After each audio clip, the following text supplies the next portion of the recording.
ಅಂಬಲವಾಡಿ ಕಪ್ಪೆಟ್ಟುವಿನ ಖಾಸಗಿ ಸ್ಥಳದಲ್ಲಿ ಗಂಡು ನವಿಲಿನ ಕಳೇಬರ ನಿನ್ನೆ ಕಂಡುಬಂದಿದೆ.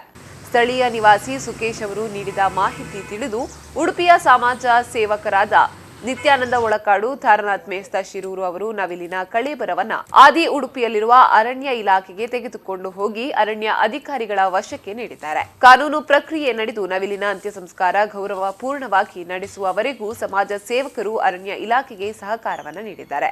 ಇನ್ನು ಆದಿ ಉಡುಪಿಯಲ್ಲಿರುವ ಅರಣ್ಯ ಇಲಾಖೆ ಕಚೇರಿಗೆ ಆಗಮಿಸಿ ಮರಣೋತ್ತರ ಪರೀಕ್ಷೆಯನ್ನು ನಡೆಸಿದ ಪಶು ವೈದ್ಯರಾದ ಡಾಕ್ಟರ್ ಸಂದೀಪ್ ಶೆಟ್ಟಿ ಅವರು ಮೃತ ಗಂಡು ನವಿಲಿಗೆ ಸುಮಾರು 3 ವರ್ಷ ಪ್ರಾಯವಾಗಿದೆ. ನವಿಲಿನ ಯಕೃತ್ತು ಘಾಸಿಯಾಗಿರುವುದು ಕಂಡುಬಂದಿದೆ. ಆಹಾರ ವಿಷತ್ವದ ಸಮಸ್ಯೆಯಿಂದ ಬಳಲುತ್ತಿದ್ದ ನವಿಲು ಕೆಲವು ದಿನಗಳಿಂದ ನೀರು, ಆಹಾರವನ್ನ ಸೇವಿಸದೆ ತೀವ್ರವಾಗಿ ಅಸ್ವಸ್ಥಗೊಂಡು ಸಾವನ್ನ ಕಂಡಿದೆ ಎಂದು ಹೇಳಿದರು. ವೈದ್ಯಕೀಯ ಪರೀಕ್ಷೆಗಳು ನಡೆದ ಬಳಿಕ ಕಾನೂನಿನಂತೆ ರಾಷ್ಟ್ರ ಪಕ್ಷಿಗೆ ಅಂತಿಮ ಗೌರವ ಸಲ್ಲಿಸಿ ಅರಣ್ಯ ಇಲಾಖೆಯ ವಠಾರದಲ್ಲಿರುವ ಪ್ರಾಣಿ ಪಕ್ಷಿಗಳ ಕಳೇಬರ ದಹನ ಭೂಮಿಯಲ್ಲಿ ಸಮಾಜ ಸೇವಕರು ಹಾಗೂ ಅರಣ್ಯ ವೀಕ್ಷಕ ದೇವರಾಜ್ ಪಾಣ ಅವರು ಅಂತ್ಯ ಸಂಸ್ಕಾರವನ್ನು ನಡೆಸಿಕೊಟ್ಟರು.